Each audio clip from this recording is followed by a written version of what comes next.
Dime. Vale. Muy bien, bueno, pues muy buenas tardes y gracias por asistir a este foro virtual de investigación en ciencias sociales del Centro de Estudios Andaluces. En primer lugar, espero que tanto ustedes como su familia se encuentren muy bien y llevando lo mejor posible esta situación que nos ha tocado vivir. En este encuentro pretendemos ofrecer un espacio abierto para el análisis de esta nueva realidad a la que nos enfrentamos como sociedad por la pandemia del COVID-19, atendiendo a la demanda de conocimiento sobre los retos que a medio y largo plazo afrontará Andalucía en el plano social y económico. Son, lógicamente, muchas las dudas e inquietudes que nos asaltan a todos en estos momentos de crisis. Como centro de investigación de referencia, desde el centro nos corresponde favorecer procesos de estudio y análisis que amplíen nuestro conocimiento. Es nuestro deber aportar claves que permitan anticipar desafíos y ofrecer respuestas ante las inquietudes que provoca una realidad tan nueva como desconocida.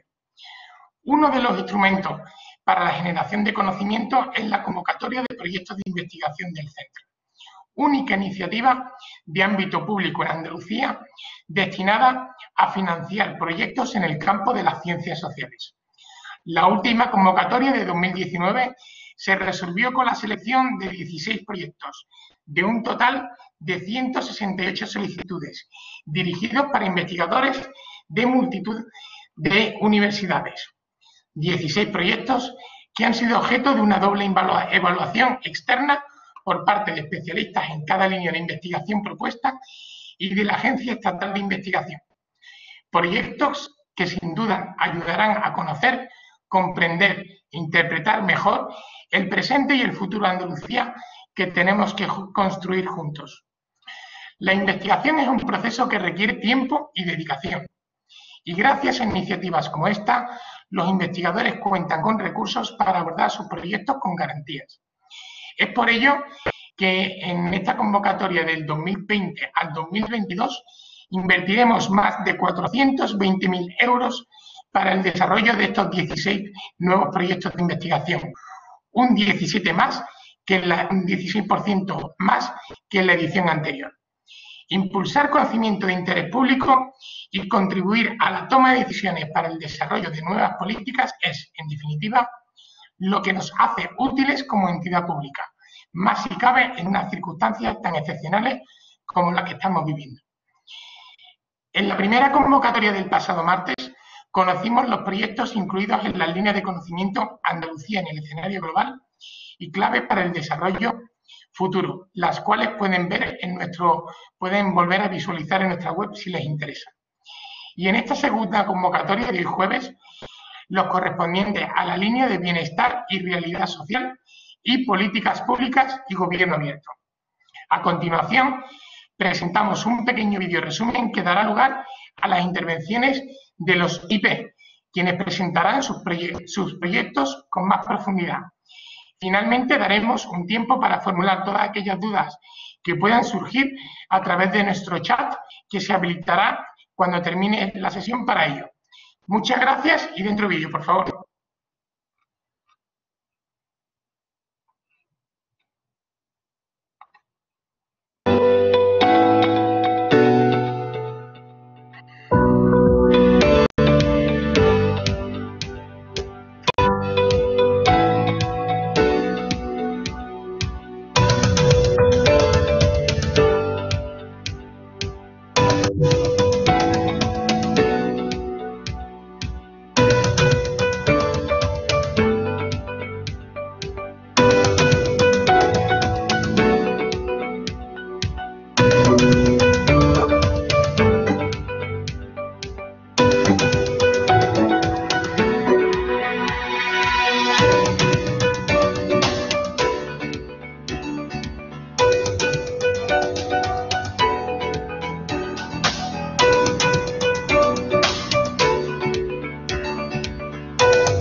Muy bien, a continuación empezaremos con los 3 primeros proyectos relativos a la línea Espacios y Políticas Participativas, Transparencia y Gobierno Abierto.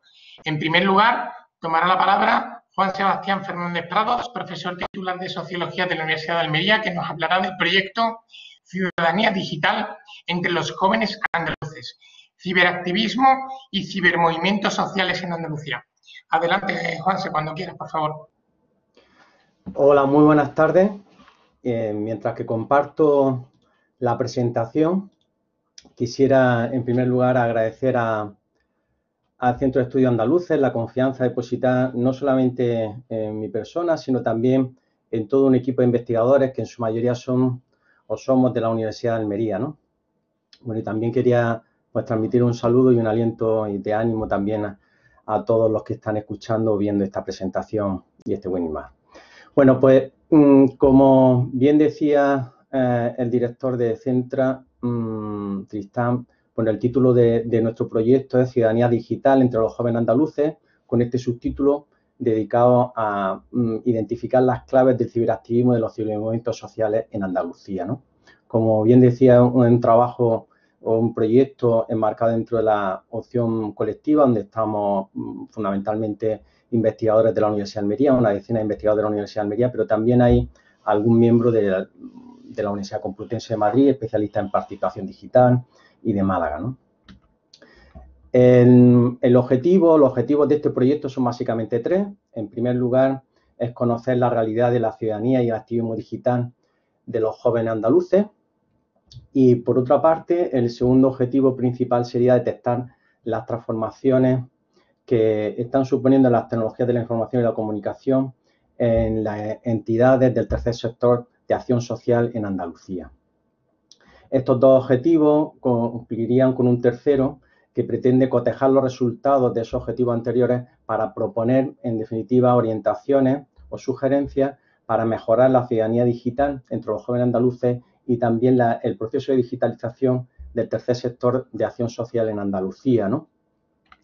De esta manera, para conseguir estos objetivos, hemos considerado también que era oportuno, abordarlo desde esa doble perspectiva cuantitativa y cualitativa, de tal manera que de una metodología aportando técnicas cuantitativas de recogida de información, hemos entendido que lo más interesante en este caso sería hacer una investigación mediante encuesta entre los jóvenes andaluces, aproximadamente en torno a una muestra de 600, es decir, para conseguir, digamos, asumir un error de más o menos 4 aproximadamente. En segundo lugar, una técnica cuantitativa también en este caso para recoger información del tercer sector de acción social, en torno a unas 50 entidades, donde intentaremos recoger, monitorizar sus redes y páginas web de tal manera de recoger información cuantitativa de las mismas, ¿no?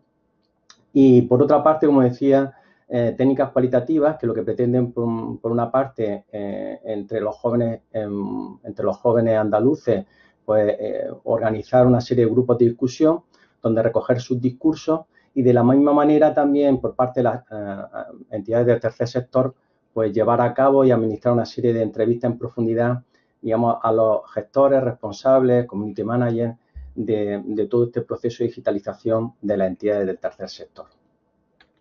En definitiva, pues lo que estamos ahora mismo es dando una serie de pasos, unos primeros pasos, con el objeto de organizarnos internamente y cara también de una manera pública y difusión de los distintos resultados que llevamos a cabo, de tal manera que para organizarnos internamente hemos organizado ya una carpeta Drive con el proyecto, con toda la documentación, etcétera. También hemos creado un grupo en Mendeley donde empezar a compartir la bibliografía, de tal manera que podamos empezar a hacer lecturas comunes y a revisar la literatura científica que hay en torno a este tema. Y, como decía, también hemos empezado a dar unos primeros pasos para organizarnos de manera pública o iniciar la difusión del proyecto. Pues hemos creado una primera página en Facebook y también una página en Google Sites con el objeto, como decía, pues para difundir los primeros pasos de este proyecto. En definitiva, como decía, nos enfrentamos ante un doble reto que yo creo que es de máxima actualidad cara al reto que tenemos en un futuro para afrontar ya no la crisis sanitaria, la crisis económica y todo lo que vendrá detrás, de la situación excepcional que llevamos a cabo, que yo creo que son dos temas de crucial importancia, ¿no? Los jóvenes, yo creo que la juventud ahora mismo se sitúa en el centro de la atención de cualquier política social cara a un medio o largo plazo, y también todos los procesos de digitalización. No cabe duda de que ahora mismo tanto el tercer sector como cualquier tipo de política social o política educativa, pues tiene que enfrentar ahora mismo un proceso de digitalización de primer orden, ¿no? Y en ese sentido yo creo que este proyecto podrá aportar luz para profundizar en estos aspectos. Pues muchísimas gracias, ¿no? Y a la disposición de todos para cualquier pregunta, ¿eh? Muy bien, magnífico. Muchísimas gracias, Juanse. Creo que tanto por la metodología como por el objeto de estudio tiene muchísima actualidad y estamos deseando que podáis empezar a trabajar en este proyecto. Gracias por tu exposición. A continuación, damos paso a don Antonio Pineda Cachero, profesor titular de Comunicación Política de la Universidad de Sevilla, que nos hablará del proyecto Comunicación, Participación y Diálogo con el Ciudadano en la era de la nueva política, el uso de las redes sociales por los partidos políticos en Andalucía. Cuando quiera, Antonio. Bueno, buenos días. ¿Se me ve y se me oye? Todo bien, ¿no? Bueno, voy a abrir la plantilla PowerPoint para empezar a comentarlo.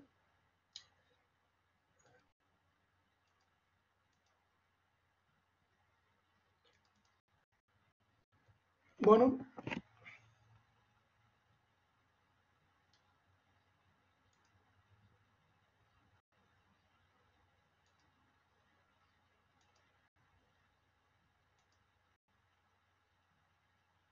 Ahora.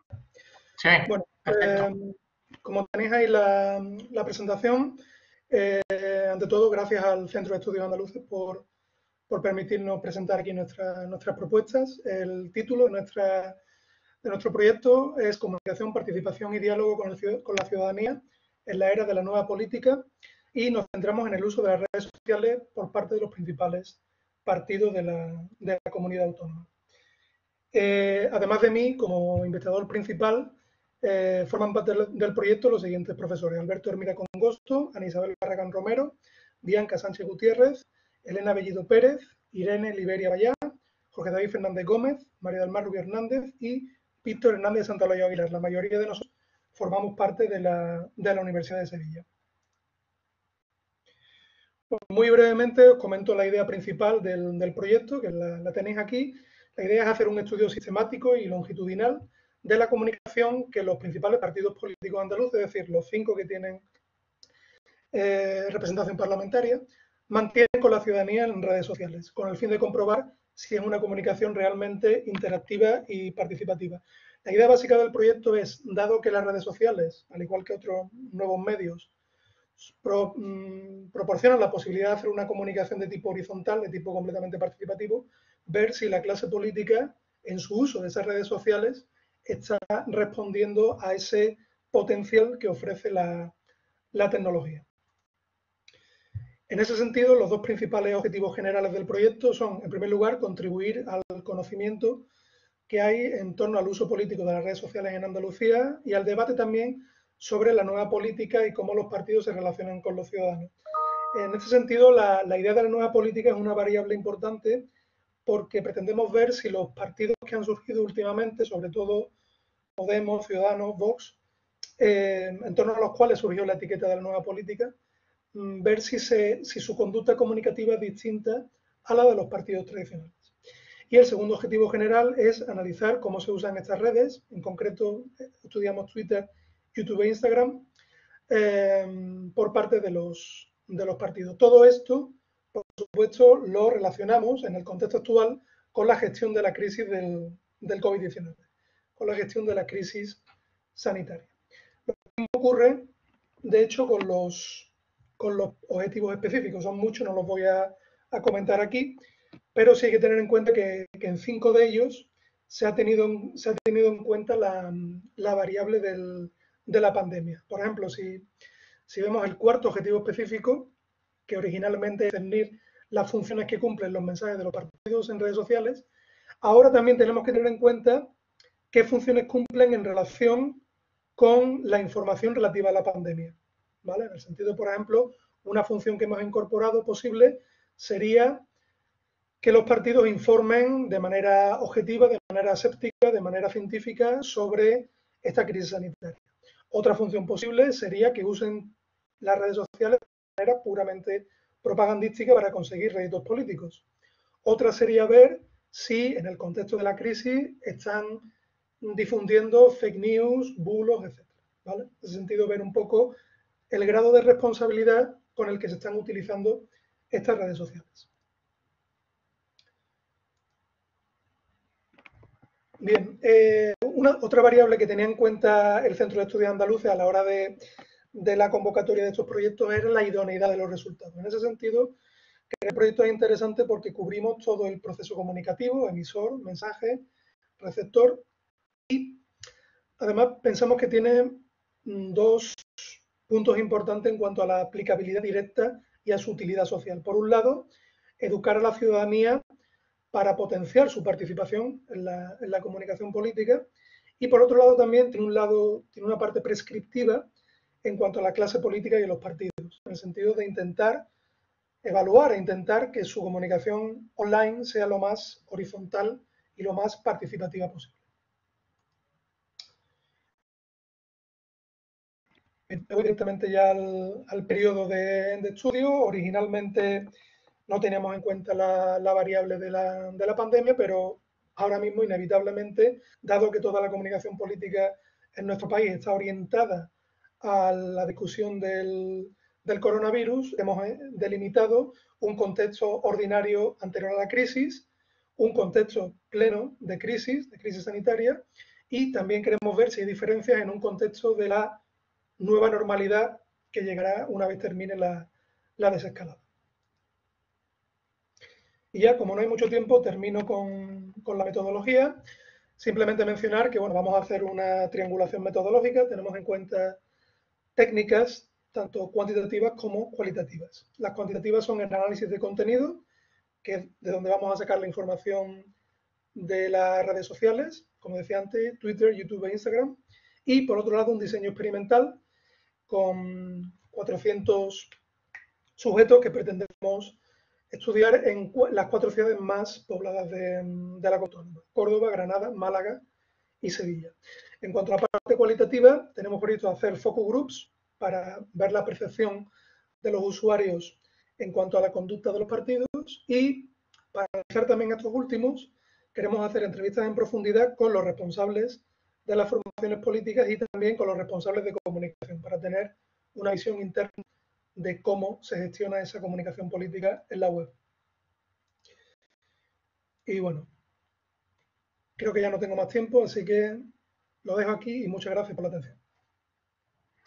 Pues muchísimas gracias, Antonio, por tu exposición del proyecto. La verdad es que plenamente actual, sobre todo relativo a los fake news, a la propaganda, el uso de las redes sociales en un momento tan particular como este. Y será interesantísimo seguir cómo va evolucionando y cómo se va desarrollando este proyecto. Muchísimas gracias por tu exposición. A continuación, damos la palabra a don Manuel Pedro Rodríguez Bolívar, catedrático de Economía Financiera y Contabilidad de la Universidad de Granada, que nos hablará sobre el proyecto Democracia Digital Participativa a través de instrumentos y modelos eficientes de gobierno abierto en los gobiernos locales andaluces. Por favor, cuando quiera, Manuel.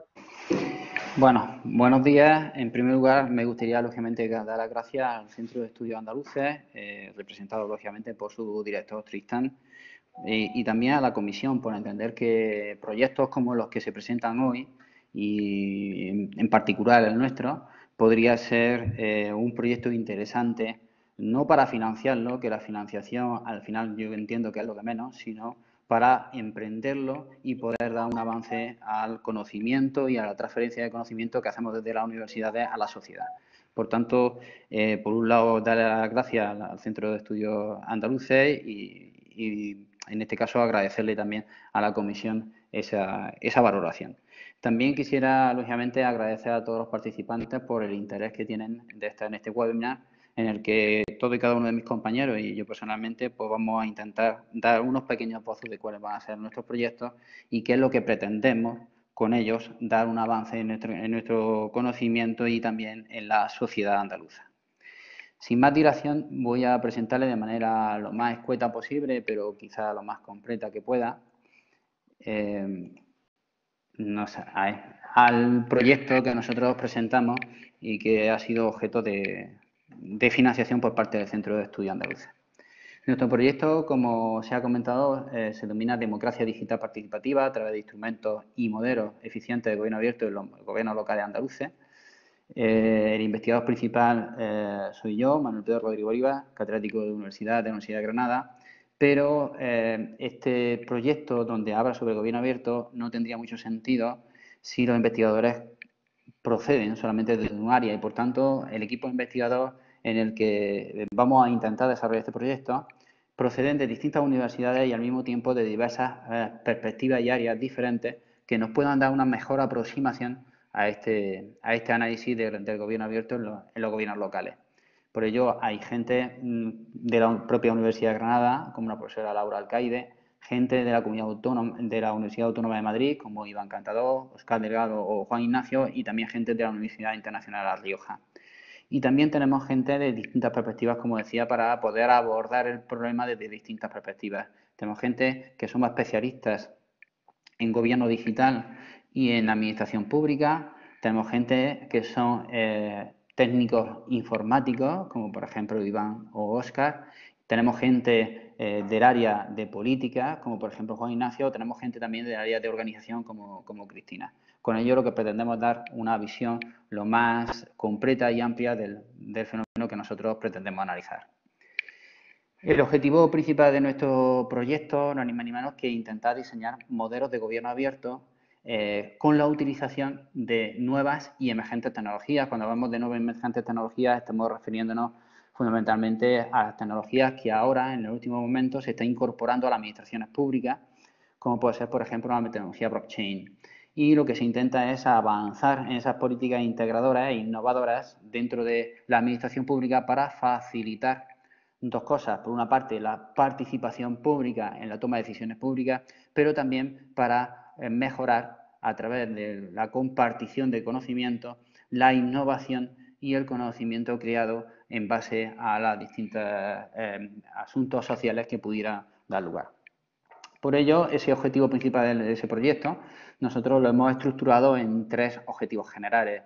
En el primero, lo que pretendemos es analizar lo que son las estrategias de proyectos de gobierno abierto, y aquí nosotros planteamos 2 objetivos específicos. Por un lado, identificar y catalogar cuáles podrían ser las estrategias que se están siguiendo en la actualidad a la hora de desarrollar proyectos de gobierno abierto, y por otra parte, la posibilidad de establecer un procedimiento o algunas herramientas, inclusive posiblemente de carácter tecnológico, que pueda ayudar a crear una estrategia integradora de gobierno abierto en las administraciones locales. De forma que todas las administraciones locales, en su caso, si que fuera posible, pudieran establecer una estrategia común ante esta participación ciudadana dentro de la toma de decisiones. Un objetivo general segundo sería analizar la creación de modelos conceptuales de gobierno abierto. Y para ello lo que nosotros planteamos es 3 objetivos específicos, pasando inicialmente por analizar los modelos de gobierno abierto que existen ahora mismo de manera internacional en distintos sitios implementados y que están contrastados, pasando también por el análisis de factores organizacionales, institucionales y contextuales que pueden dar lugar a distintos modelos de gobierno abierto. Es decir, no un mismo modelo de gobierno abierto puede tener exactamente la misma implementación o la misma eficacia en distintos contextos, pues para poder analizar esos factores que pudieran dar lugar a que los contextos o las propias variables institucionales de las propias organizaciones pudieran tener una influencia sobre esos modelos.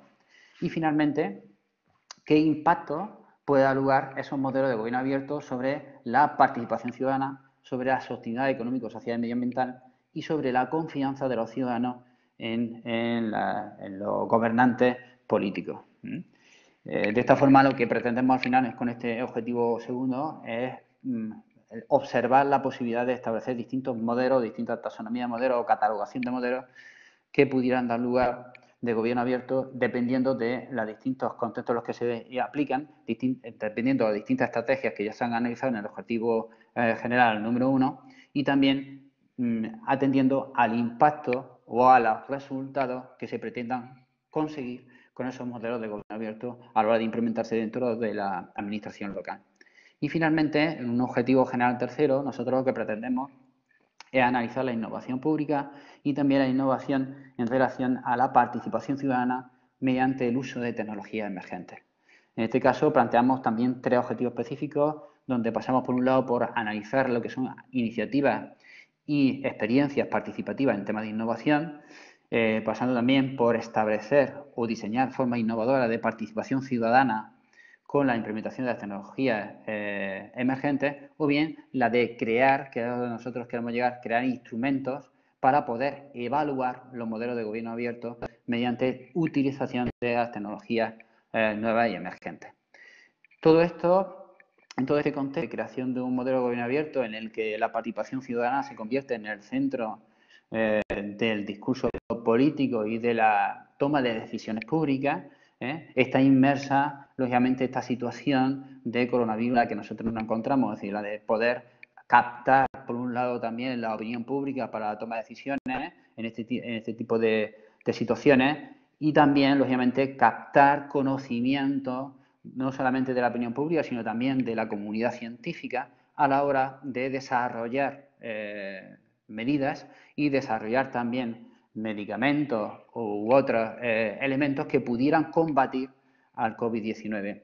En concreto, por ejemplo, por poner un ejemplo, en el objetivo específico 6, nosotros hacemos especial referencia a intentar, como una de los objetivos a perseguir, identificar iniciativas y experiencias que sean participativas y que para ello ya se hayan utilizado las nuevas tecnologías para ver cómo se tratan la solución de problemas sociales y especialmente en relación al tema de las pandemias y las crisis sanitarias, examinando por un lado cuáles son los modelos de gobernanza que tienen esos proyectos de participación ciudadana, es decir, si hay alguien que lo lidera, si en lugar de ver a alguien que lo lidera surge directamente por parte de unas asociaciones civiles o quiénes son los que están, digamos, dirigiendo el discurso, en este caso, colaborativo para poder encontrar esas ayudas y esas soluciones a las pandemias. Y, por otra parte, si estos proyectos también que pudieran existir colaborativos y participativos en temas de pandemia y crisis sanitaria están permitiendo identificar mejor los riesgos de situaciones de esta pandemia y de los efectos que puedan tener para intentar adelantarse y poder establecer las medidas necesarias para reducir y evitar lo más imposible el impacto de dicha pandemia y las crisis. Lógicamente, como resultado, y aquí termino mi exposición, como resultado del proyecto, como todo proyecto de investigación, tiene unos resultados de carácter investigador, donde pretendemos, lógicamente, hacer nuestras investigaciones utilizando metodologías tanto cuantitativas como cualitativas y tanto utilizando métodos de obtención de datos directos, como puede ser entrevistas semiestructuradas, como indirectos, o utilizando o secundarios, datos secundarios, ¿no?, de organizaciones claramente solventes, como puede ser la OCDE, la ONU, etcétera, para obtener un avance en el conocimiento y ese avance en el conocimiento poder contrastarlo en comunicaciones, ponencias y working papers, en conferencias o incluso contrastarlo, lógicamente, a través de publicaciones en revistas científicas JCR, donde podamos ir con nuestros datos avanzando en el conocimiento y recibiendo feedback de todas aquellas metodologías que pudieran incluso servirnos para incrementar, si es posible, aún más los pasos y la eficacia de nuestro proyecto.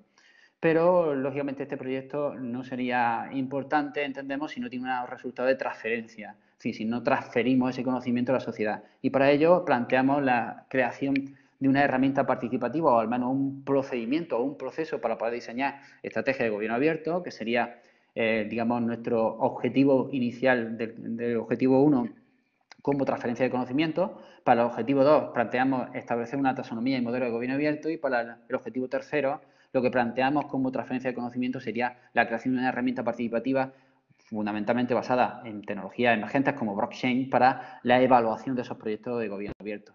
De manera que los modelos de gobierno abierto no sea una implementación estática de una herramienta tecnológica solamente en la administración, sino que por un lado sea eficiente con la participación pública, pero por otro lado también sea una herramienta continua y flexible que permita ser evaluada de manera continua y que permita a las administraciones públicas adaptarse a las situaciones que van sucediendo, como por ejemplo en el caso que tenemos ahora mismo de las pandemias.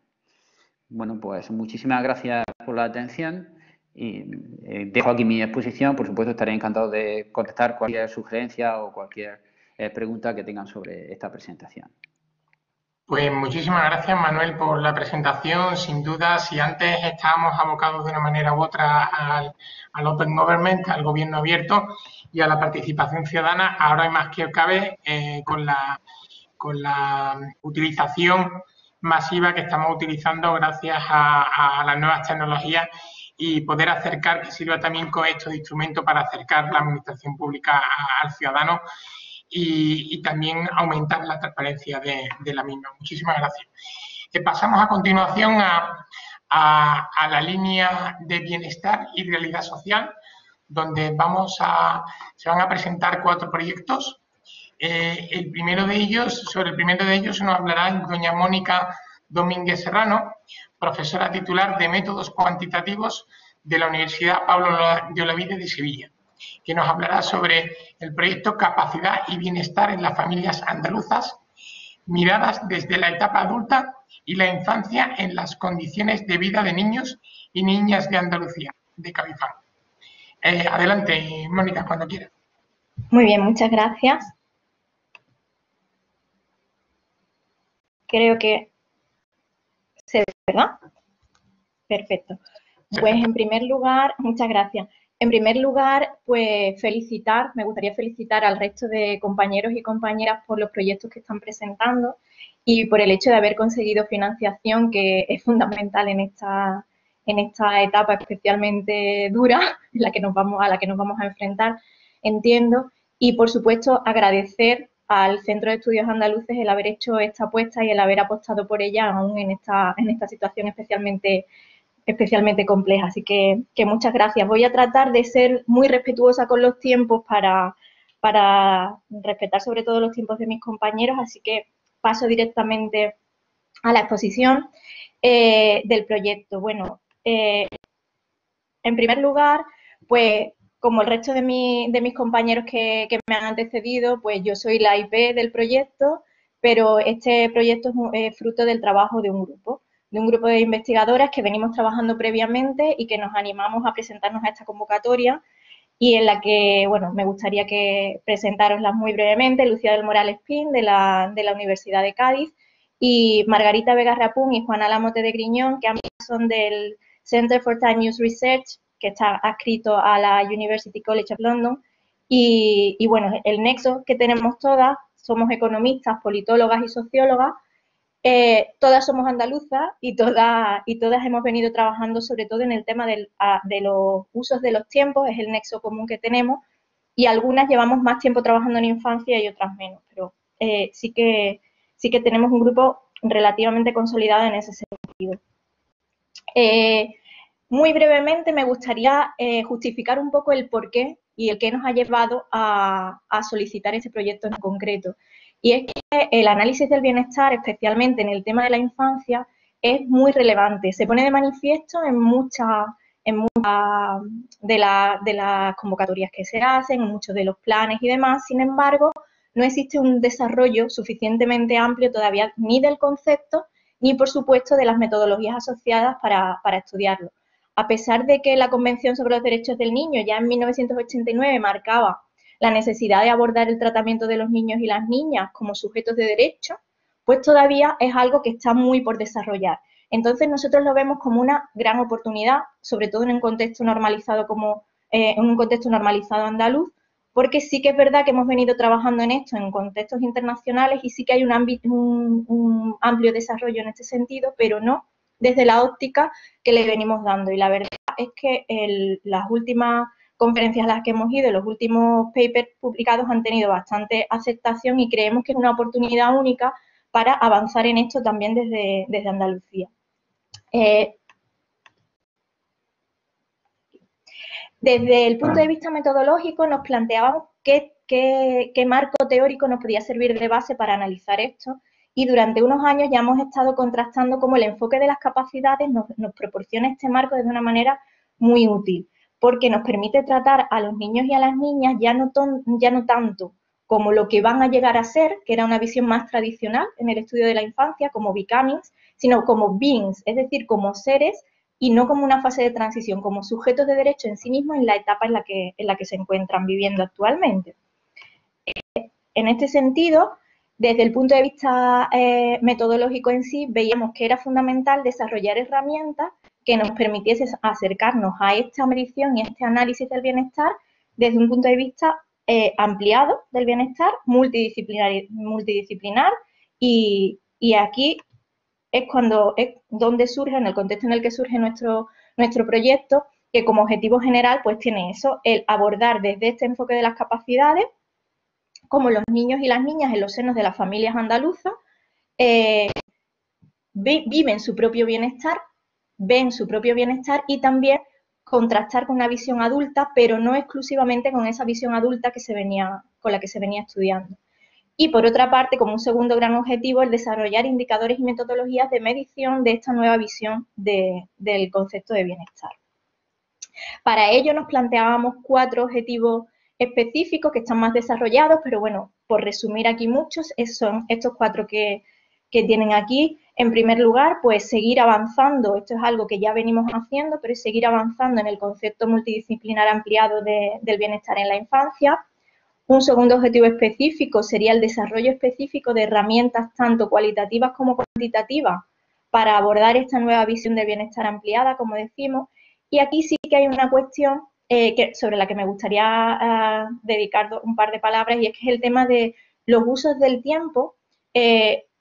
Constituyen una metodología de análisis que no ha sido abordada desde el punto de vista de la infancia en relación al bienestar, más que en situaciones muy concretas. Entonces, nosotros entendemos que es una herramienta fundamental y que puede aportar mucha luz en esta nueva óptica del concepto de bienestar ampliado. Eso unido al concepto de bienestar subjetivo, que tampoco ha sido muy abordado, especialmente desde el de la infancia. Entonces, el objetivo número 2 y en el objetivo número 3 pretendemos precisamente esto, el desarrollo de estas herramientas y, por supuesto, realizar un diagnóstico basado en estas nuevas herramientas que pretendemos desarrollar. Para, en un último objetivo, proponer medidas de acción política, que es al final un poco con lo que comentaba el colega anterior, nos vemos un poco en la obligación ética y en la obligación moral de compartir, ¿no? El conocimiento al final debe tener una implementación práctica. En este contexto inicial en el que presentamos nuestro proyecto surge la pandemia. La incidencia de esta pandemia en nuestro proyecto no ha influido de manera especial en el tema ni de los objetivos generales ni de los objetivos específicos, pues es algo que viene de manera natural. De forma natural se va a ver reflejado porque las realidades han cambiado, lo estamos viendo todo el mundo, han cambiado para adultos y también para niños y niñas, desde puntos de vista muy distintos. En el seminario, en el webinar del martes pasado, veíamos algunos proyectos que estaban enfocados precisamente a ver cómo habían cambiado en los contextos, en la forma de convivir, como el tema de los teletrabajos, la conciliación, etcétera. Pero también en muchos entornos familiares, entornos sociales, en el tema de las emociones, en los espacios, en los tiempos. Todo eso entendemos que va a verse reflejado en este análisis que pretendemos llevar a cabo y que constituye precisamente la base de todas esas capacidades desde las que nosotras vamos a aproximarnos al análisis del bienestar. Entendemos también, como ha comentado también un colega anteriormente, que va a ser muy importante la comparación ex ante y ex post. Entonces, pues es fundamental el hecho de poder contar con ciertos datos que no son comparables en sí, porque la encuesta que pretendemos llevar a cabo ahora es mucho más ambiciosa, pero bueno, disponemos de cierta información pre-crisis, entendemos, pre-crisis sanitaria por la COVID-19. Y creo que puede ser interesante esa comparativa. además, en relación a esto, la propia filosofía del proyecto también se ha visto modificada por esta pandemia, porque esta crisis hemos visto todo el mundo que ha colocado a niñas y niños en el centro, les ha empezado a dar un protagonismo que tenían, digamos, menos desarrollado o estaba un poco más oculto, y esta crisis ha permitido que se le dé voz.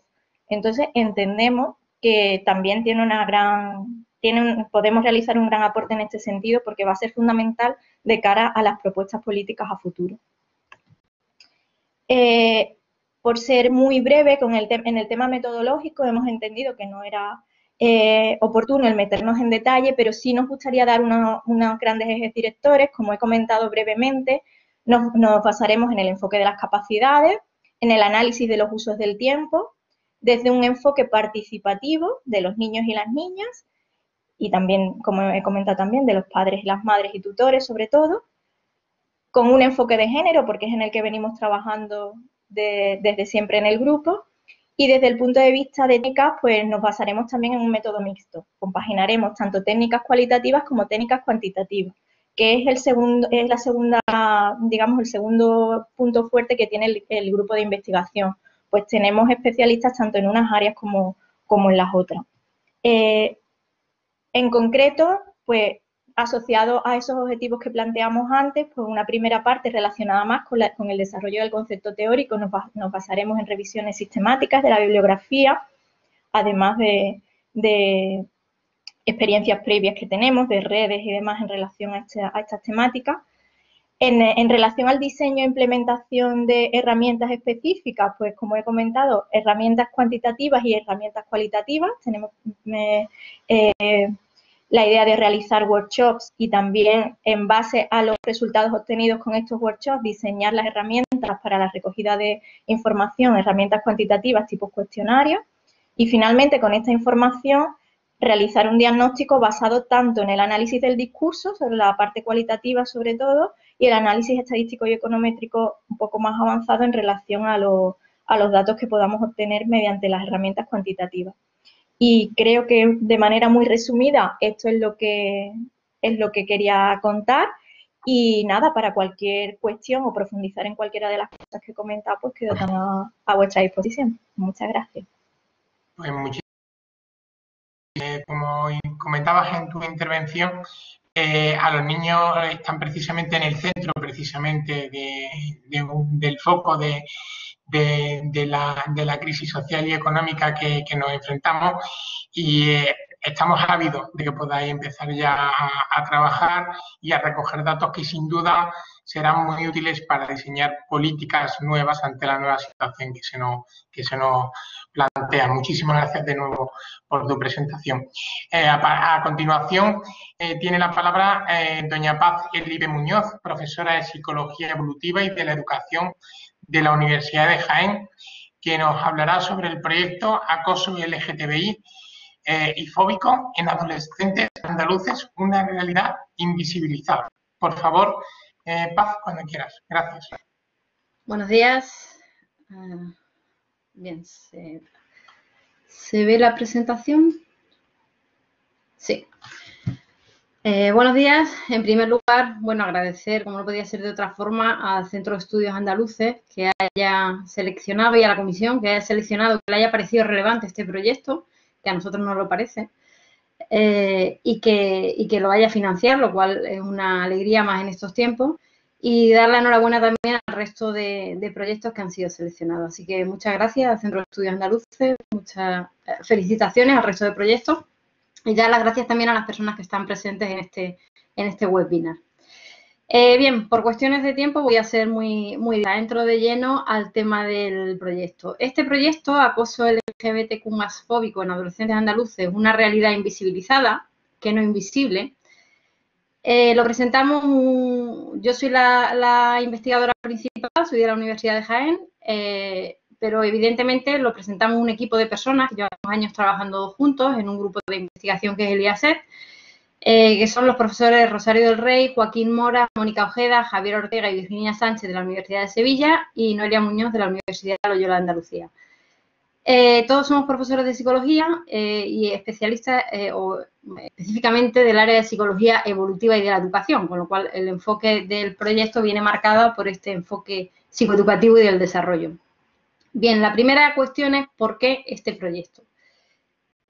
Podría dar muchos datos, pero por cuestión de tiempo he seleccionado como dos cositas pequeñas que creo que van a mostrar de forma muy clara la relevancia.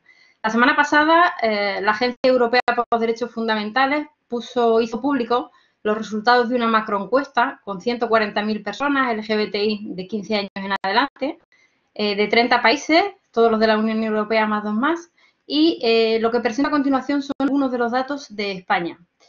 Entre otras cosas, nos encontramos que aproximadamente 2 de cada 3 estudiantes españoles LGBTI esconde su identidad en el ámbito escolar. Asimismo, nos encontramos que 1 de cada 2 dice que ha sufrido discriminación o bullying en la escuela por estos motivos. Si nos vamos a un ámbito más regional, cuando nos vamos al ámbito andaluz,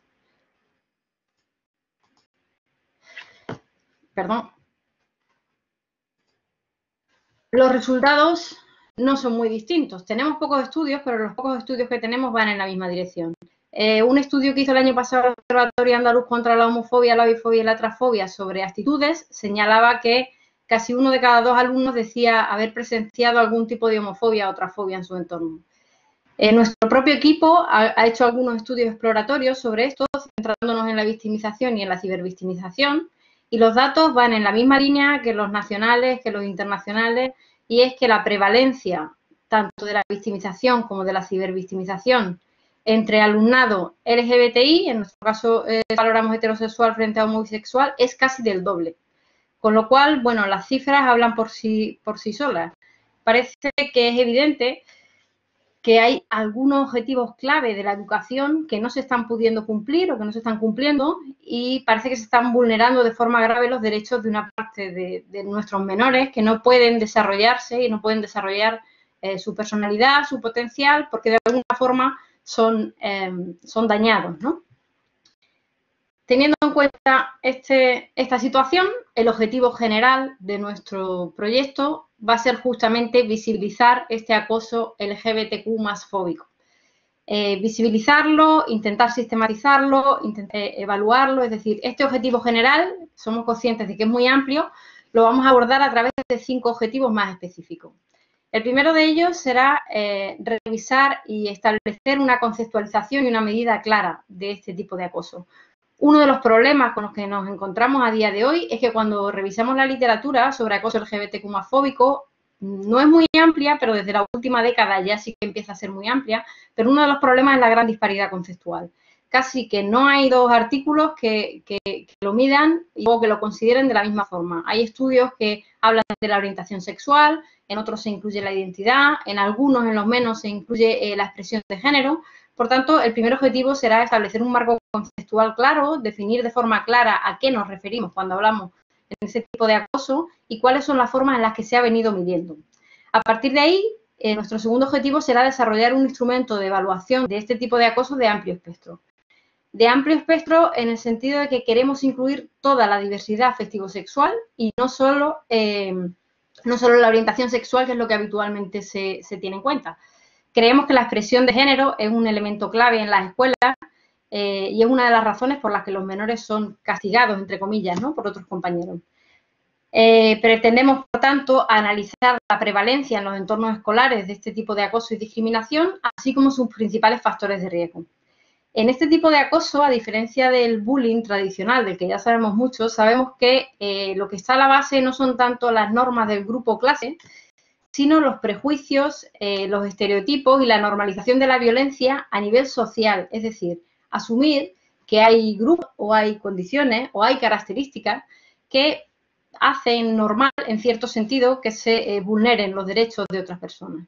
Y a partir de aquí queremos establecer, obviamente, una serie de orientaciones psicoeducativas basadas en la evidencia. Sí es cierto que existen a nivel nacional e internacional algunas guías o recomendaciones, hay muy pocas de ellas que se hayan basado en datos empíricos reales, es decir, qué es lo que está pasando realmente en los centros de manera cuantificada y con qué factores de riesgo. Entonces, nuestro último objetivo será de alguna forma dedicado a la transferencia, en el sentido de que queremos establecer unas pautas claras de por dónde deberíamos caminar para erradicar este problema. La metodología que vamos a utilizar, por una parte, toda la primera parte de conceptualización la vamos a basar en una revisión sistemática de la literatura, donde, como digo, hay bastante literatura por revisar, pero sobre todo lo que hay es mucha variedad. Entonces hay una primera parte importante donde vamos a aprender todo o a organizar la información que ya tenemos a nivel científico sobre este tema. La segunda parte del estudio será un estudio empírico con metodología cualitativa. En este caso, vamos a hacer un muestreo incidental por conglomerados. Los conglomerados serán los centros escolares y pretendemos encuestar a 2.200 participantes que, según las estimaciones, incluyendo toda la diversidad afectivo-sexual, sería lo que incluiría a unos 330 jóvenes LGBTQ+. Este número viene marcado por la necesidad de tener un número mínimo con el que establecer ciertos análisis estadísticos con ciertas garantías. Bien, nosotros planteamos esta necesidad y como al resto de los grupos, pues, y como a todos nos ha pasado, aparece algo imprevisto, ¿no? Como la vida misma, que es la situación de crisis sanitaria que estamos viviendo a día de hoy. Y de alguna forma, no es que nos veamos obligadas, es que necesariamente ya en el propio proyecto va a ir reflejado porque nuestras realidades han cambiado, lo queramos o no lo queramos. En ese sentido, en la revisión de la literatura, obviamente se van a incorporar variables que no estaba previsto incorporar y que a día de hoy parecen relevantes también en relación con este tema. Por ejemplo, ¿qué impacto está teniendo el confinamiento? Recordemos que ahora mismo nuestros jóvenes no están en casa, no están pudiendo asistir al ámbito escolar. No sabemos cuánto tiempo va a durar esto, no sabemos el año que viene qué situación tendremos. Ya tenemos algunos estudios y iremos teniendo más estudios sobre qué impacto está teniendo esto, no solo en su bienestar, sino también en la forma de relacionarse. En este sentido, ya además tenemos algunos estudios que nos dicen que el alumnado LGBTQ+ puede estar sufriendo un doble confinamiento. Doble confinamiento porque muchos de ellos tampoco revelan su identidad en casa por miedo al rechazo. Con lo cual, aquí ya tenemos una línea importante de resultados que necesariamente vamos a incorporar, vamos a tener que incorporar a esos instrumentos de evaluación que habíamos previsto. En cuanto a la segunda fase, que será la preparación del estudio empírico, aquí lo que haríamos sería incorporar, además de las variables que previamente habíamos señalado, ¿no? Todas estas creencias, prejuicios, estereotipos que sabemos que están a la base, vamos a incluir las variables asociadas a esta nueva realidad. Por ejemplo, desde ya sabemos que el ciberacoso va a tener más peso de lo que probablemente tuviese antes, con lo cual nos tendremos que profundizar en esta parte. En cuanto a la tercera parte, el estudio empírico, bueno, la recogida de datos pues tendrá que estar adaptada a la situación y a día de hoy no podemos decir mucho más. Esperemos que pudiéramos cumplir nuestro objetivo original de recoger los datos como estaba previsto, que era recogerlo en colegio, porque eso sería muy buena señal para todos. Pero bueno, si no es así, buscaremos la opción de hacer acogida de datos vía telemática.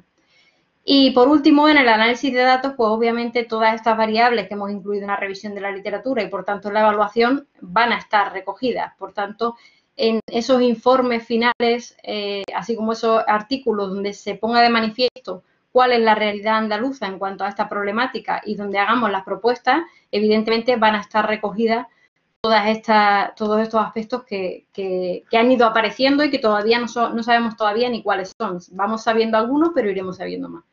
Y bueno, por mi parte, esto es todo. Muchas gracias por vuestra atención. Y quedo a vuestra disposición para cualquier duda.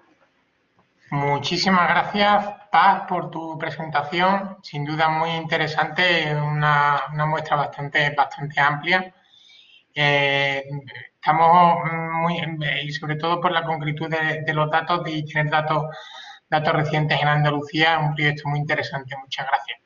A continuación, pasamos la palabra a Juan López Doblas, profesor titular de Sociología de la Universidad de Granada, que nos hablará sobre el proyecto Personas mayores en soledad, problemas cotidianos y mejora de su calidad de vida. Juan, por favor, cuando quieras.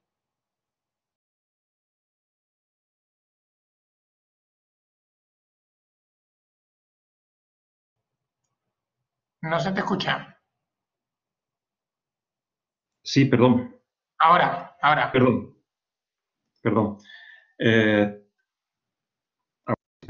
Quería decir que estaba diciendo, perdón, que antes de nada agradecer a los asistentes, al público que tenemos, que en este tipo de actos yo creo que es fundamental, ¿no? La presencia, porque significa que hay interés por la investigación y es además una necesidad que tenemos los ponentes de difundir en qué estamos trabajando. Por lo tanto, agradezco bastante la presencia, agradezco también al Centro de Estudios Andaluces la posibilidad que me brinda con esta financiación para desarrollar un proyecto que ahora voy a explicar brevemente. Sé de la hora que es, no voy a dilatarme mucho en su presentación, sí lo fundamental. Y felicitar al resto de los compañeros que están presentando su trabajo y los que lo hicieron el martes por la financiación también que han tenido en sus proyectos y desearles un buen trabajo de campo, ¿no? En mi caso, el proyecto como investigador principal que presento se titula así, como están viendo, Personas mayores en soledad, problemas cotidianos y mejora de su calidad de vida. Es un proyecto en el que participamos dos personas, aparte de yo como investigador principal, la profesora María Pilar Díaz Conde, profesora del Departamento de Psicología Social de la Universidad de Granada. El punto de partida tiene que ver con la confluencia de dos grandes cambios que se están dando en la última década en todas las sociedades occidentales, en particular en la española y en la andaluza. Por un lado, de carácter demográfico, es sabido, Andalucía cuenta en la actualidad con la tasa de envejecimiento demográfico más elevada de su historia, ¿no? 1.400.000 andaluces más allá de los 65 años. Es un récord histórico y se prevé que en las próximas décadas continúe este proceso, ¿no? Eso se sabe. Lo que quizás se sepa menos es que hay otro récord, digamos, dentro de eso. Y es que nunca como antes he vivido tantas personas mayores viviendo solas en Andalucía, en España y en las sociedades occidentales, ¿no? En concreto, en 2019, la encuesta continua de hogares dice que son 300, casi 19.000 personas. Un récord también, casi el 25% de la población mayor de 65 años. La verdad que conocemos ya, porque claro, llevamos tiempo investigando sobre este tema, conocemos las causas por las que está ocurriendo así, por las que cada vez viven más personas mayores solas. Y no son, como la gente puede prever, porque haya crisis en la familia o egoísmo familiar o algo así, ¿no? Sino más bien por un proceso de modernización social que hoy en día se reclama como nunca antes, y las personas mayores las primeras, el deseo de vivir con autonomía, con independencia, con libertad por sí mismas, ¿no? Y no tener que cobijarse como antiguamente con hijos o hijas cuando viudaban, ¿no? De manera que no es un proceso que miremos con malos ojos, digamos, o que hayamos valorado en términos de crisis, digo, sino de cambio social, ¿no? Pero claro, lo que no se ha investigado todavía suficientemente, muy poco en España y nada en Andalucía, son los principales problemas que padecen. Porque aunque no vivan por obligación, digamos, sino porque es una alternativa que prefieren, por ejemplo, a irnos a la residencia, sí que, evidentemente, vivir en solitario conlleva una serie de problemas y sobre eso queremos indagar, ¿no? Ese es el objetivo general del estudio que queremos desarrollar, conocer qué problemas más frecuentes se enfrentan en su vida cotidiana, pero queremos ir más allá, no queremos la mera acumulación de conocimientos, sino queremos la transmisión de ese conocimiento a la sociedad en general y en particular a los responsables de diseñar políticas públicas que puedan utilizarse para mejorar su calidad de vida. Ese era el objetivo general. Ahora, en esta situación de pandemia, pues nos hemos encontrado con una situación imprevista, ¿no?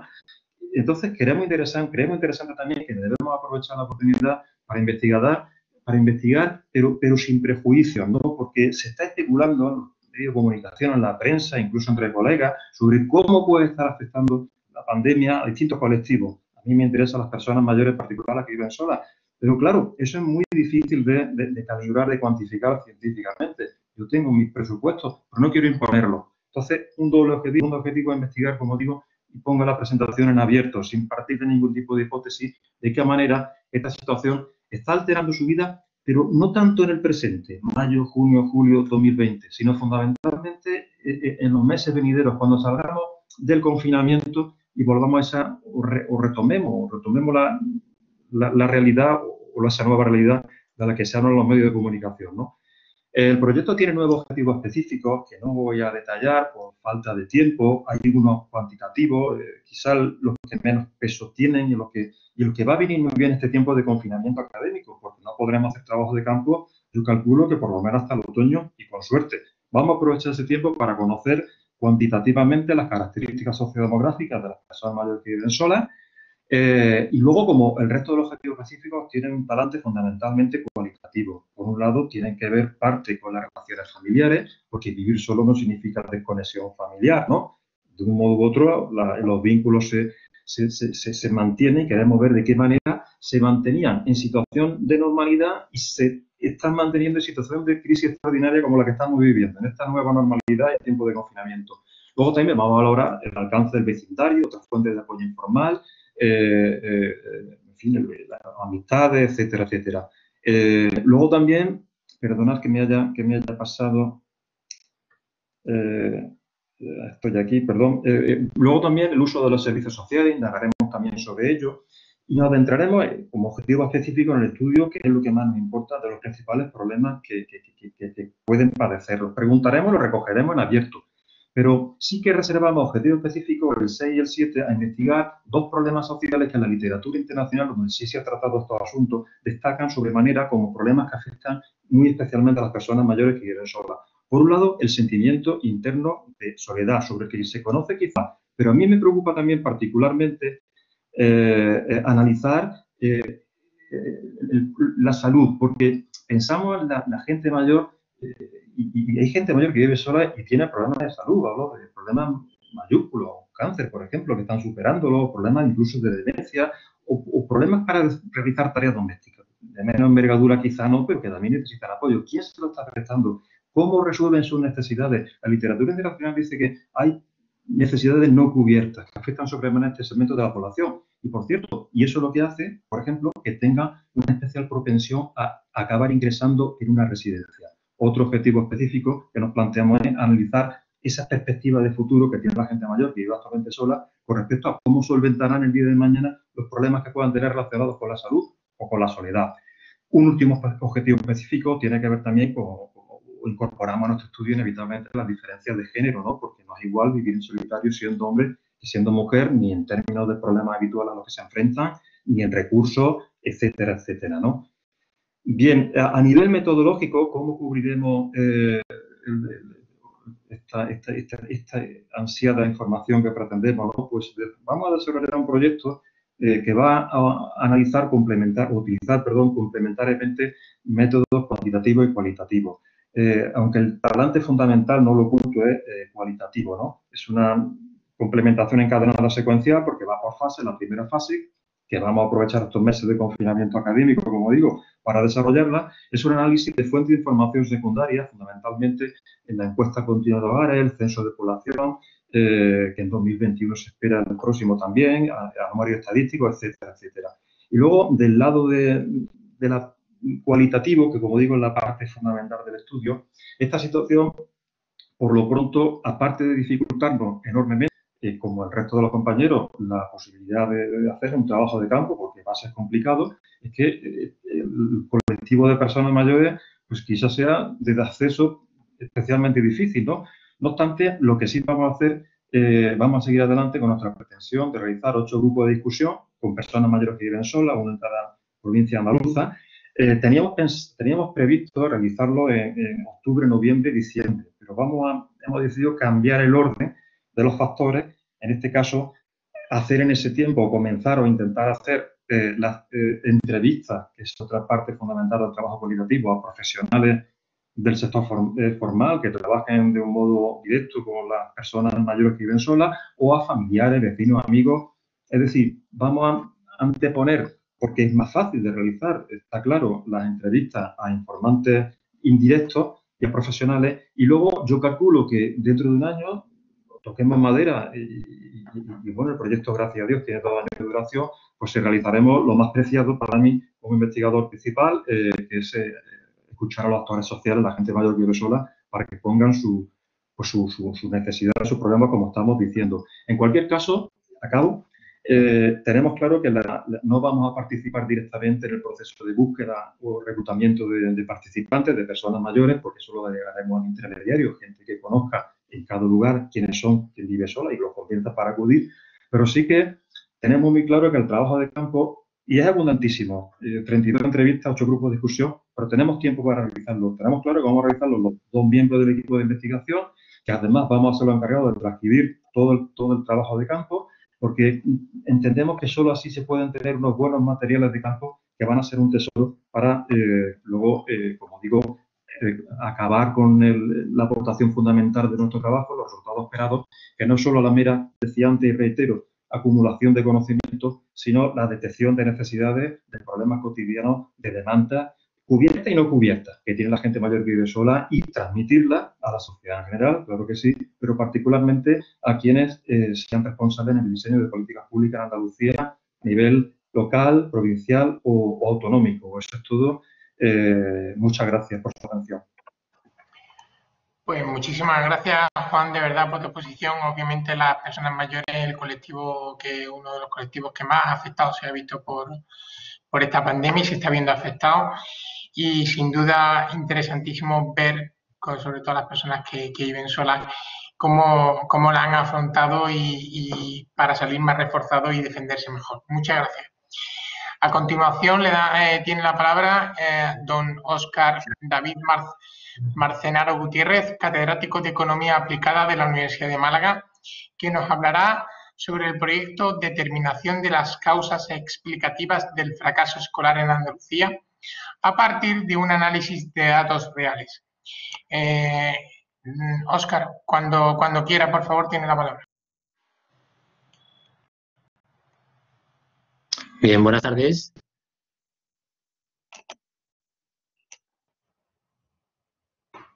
Perdón, he entrado ahora. Por un segundo, que es dado la presentación anterior de mi compañero. Bien, buenas tardes.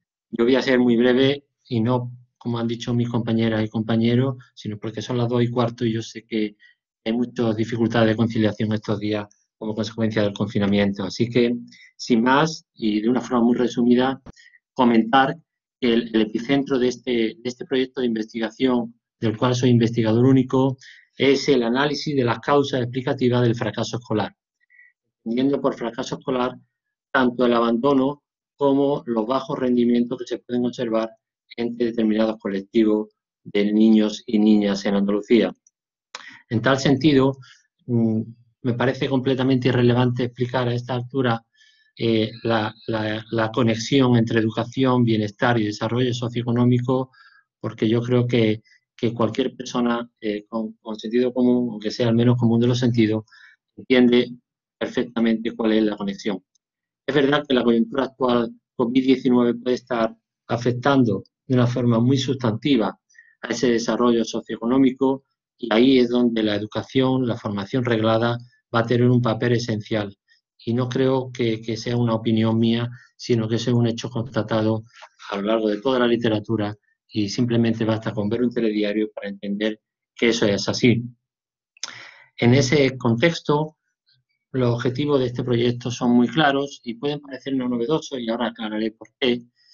El objetivo claro es el análisis del abandono y el fracaso escolar. Hay que tener en cuenta que en Andalucía, al igual que en general en el resto de España, estamos a una distancia considerable en términos de lo que se considera como fracaso y abandono escolar, entendiendo el abandono como el grupo de personas que entre 18 y 24 años no han conseguido titulizar en la enseñanza obligatoria, secundaria.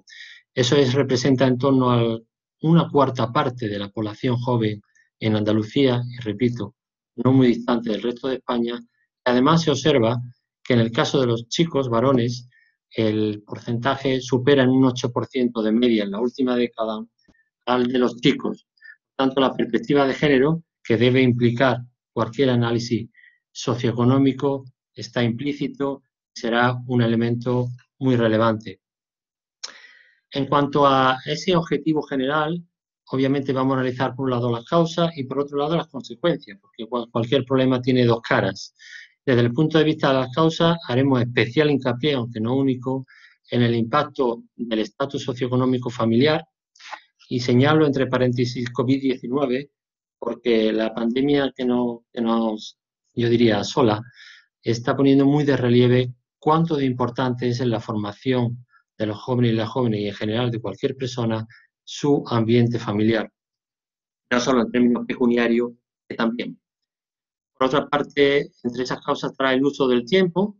También, yo que soy padre, asisto con sorpresa al uso del tiempo que hace mi hijo y no me cabe la menor duda que tendremos que plantearnos los padres y cualquier persona en general de la sociedad una reflexión sobre cómo utilizamos nuestros tiempos, qué eficiencia hay en el uso de ellos, tanto la realización de tareas como la lectura, deberes o tanto incluso más como el uso de dispositivos digitales que tanto preocupan en general, tanto por su parte positiva, que la tiene sin duda, como su parte de intromisión del alumno y de despiste que genera en el alumnado en general.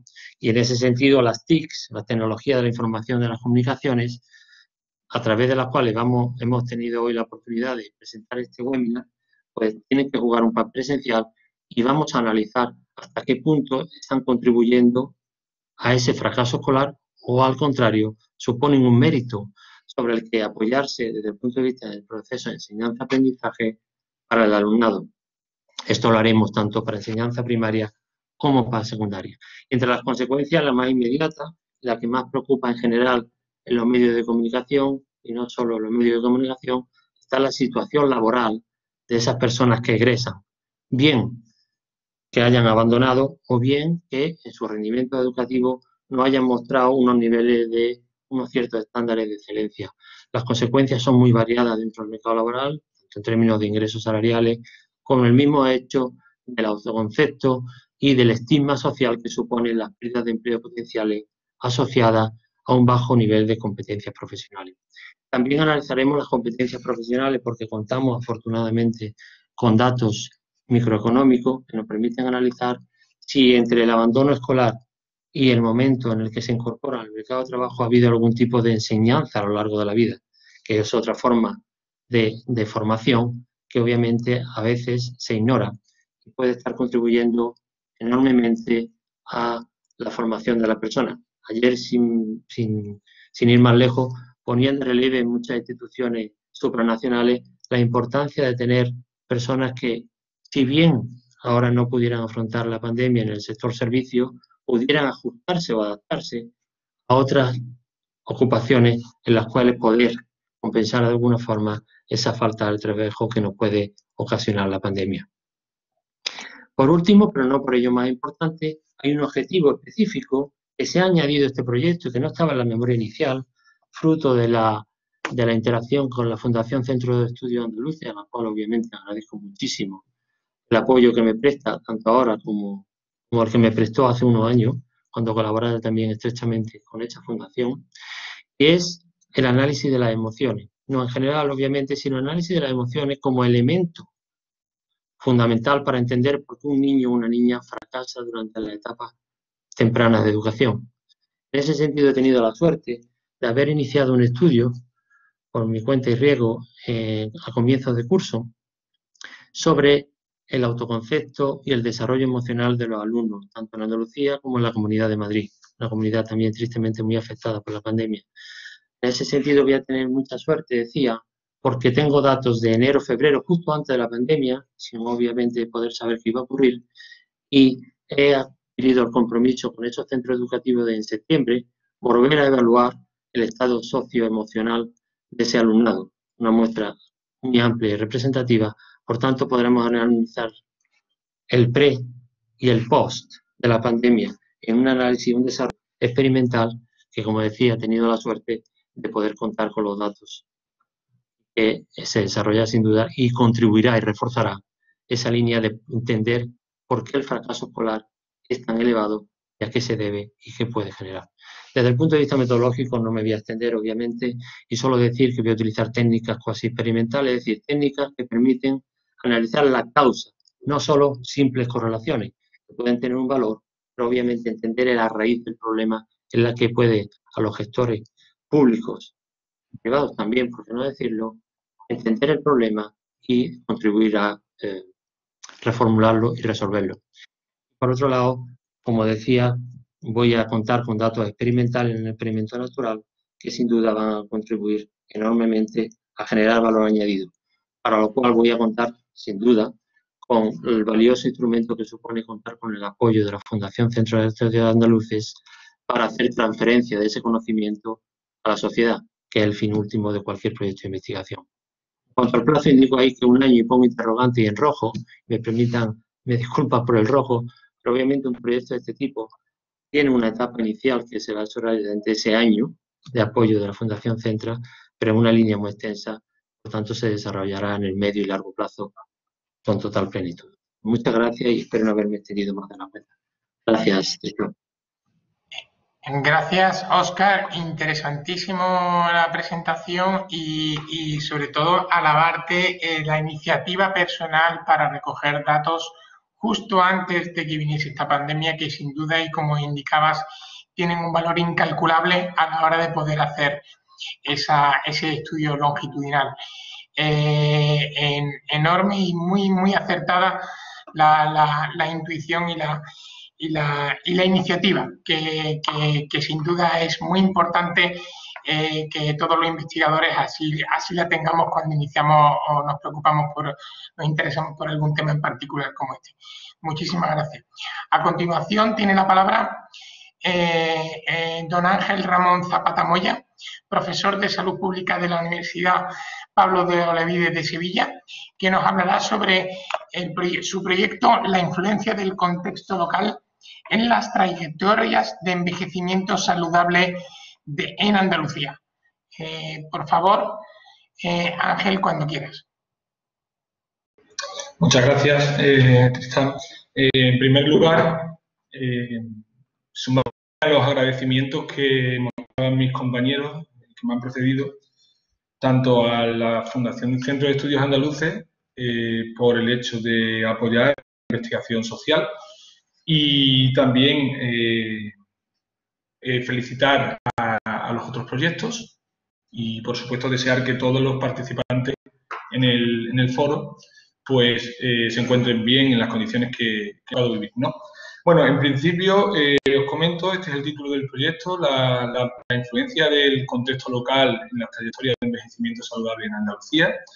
Y aunque es un proyecto individual, del cual soy el investigador principal, he de decir que, obviamente, a nivel científico es difícil producir ciencia a nivel individual. Se trabaja con otros colegas y esto forma parte o se insertaría dentro de mi trabajo de investigación que desarrollo junto con otros compañeros dentro del Centro de Estudios de Sociología y Políticas Locales de la Universidad Pablo de Olavide.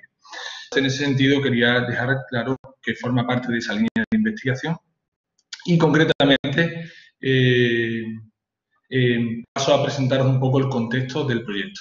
Muy bien, el proyecto se contextualiza básicamente en torno a una serie de retos que actualmente tenemos hoy desde un punto de vista de la salud pública, de la intervención social en salud y de lo que sería el análisis de los problemas de salud a nivel poblacional, pues básicamente se pueden resumir esos retos en los que voy a presentar ahora mismo.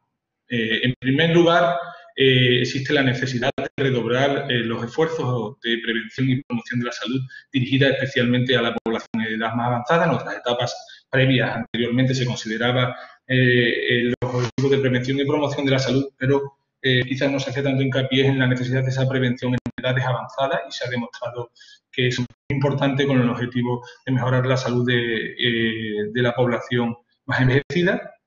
El segundo reto es que actualmente persisten lo que podríamos denominar como diferencias evitables e injustas en el ámbito de los resultados en salud.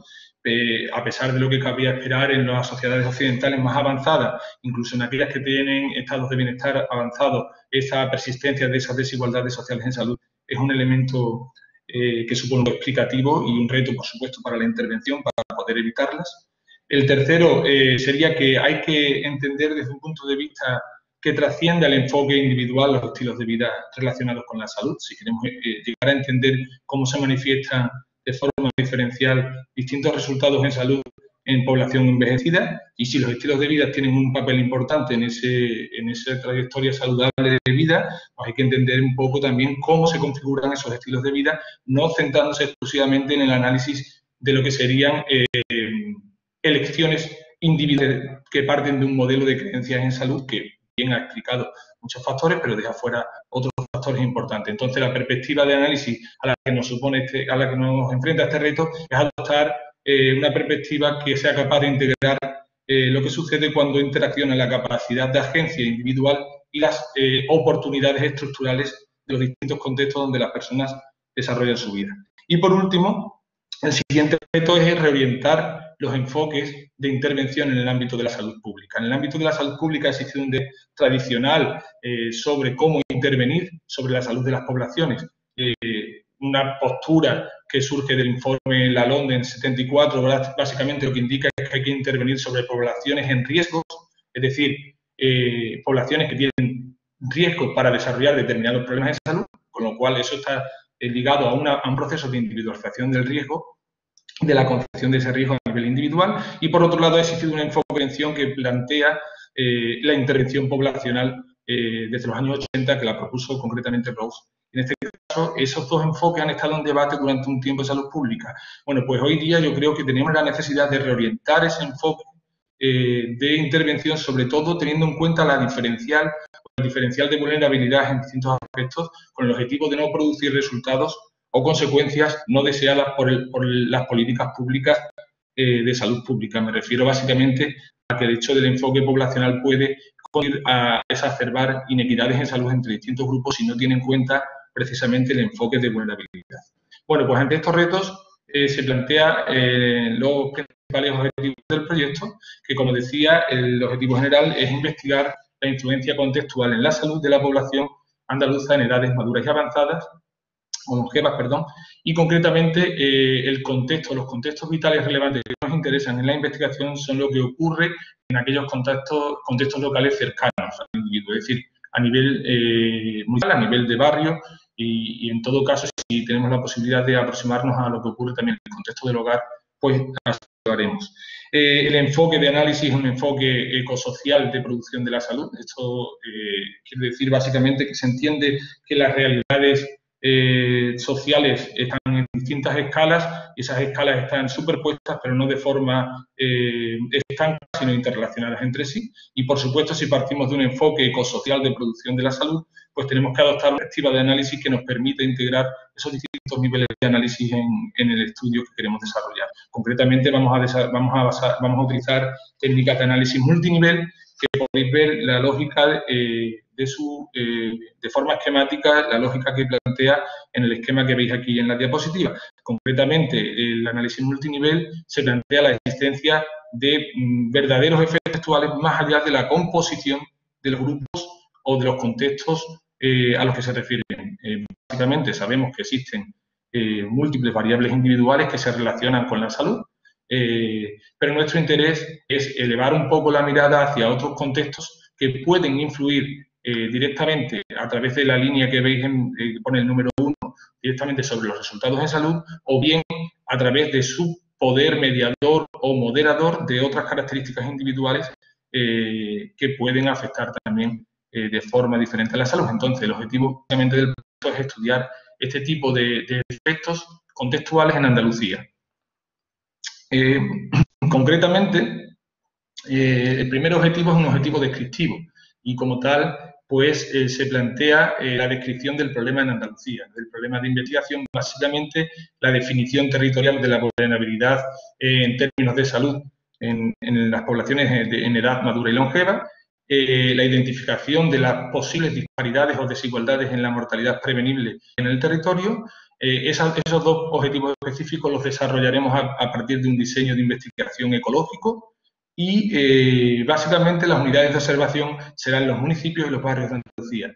Los barrios, la definición del barrio yo sé que genera controversia en el ámbito sociológico, pero básicamente cuando digo barrios me refiero a agregados de secciones censales que aproximen la realidad vital más cercana de las personas que estén en el estudio. Y las técnicas de análisis yo creo que ahora mismo excede en tiempo que me centre directamente a hablaros de las técnicas de análisis específicas de cada uno de los diseños. Este diseño ecológico fundamentalmente utilizará datos que provienen de fuentes secundarias que están referenciadas.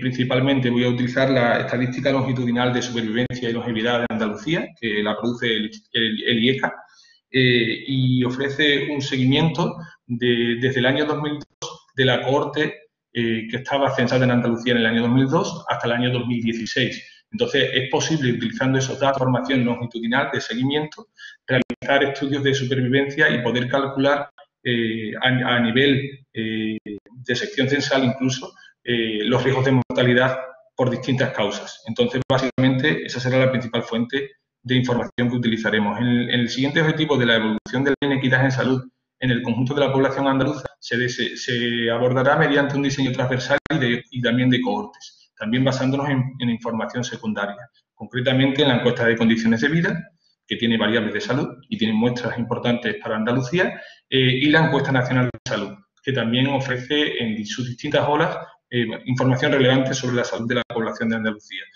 Concretamente, tenemos un convenio con el Instituto Nacional de Estadística en el cual estos datos de estas encuestas están georreferenciadas. Entonces, eso nos permite precisamente abordar el estudio del contexto si sabemos dónde están situados los individuos que fueron entrevistados en cada una de las encuestas.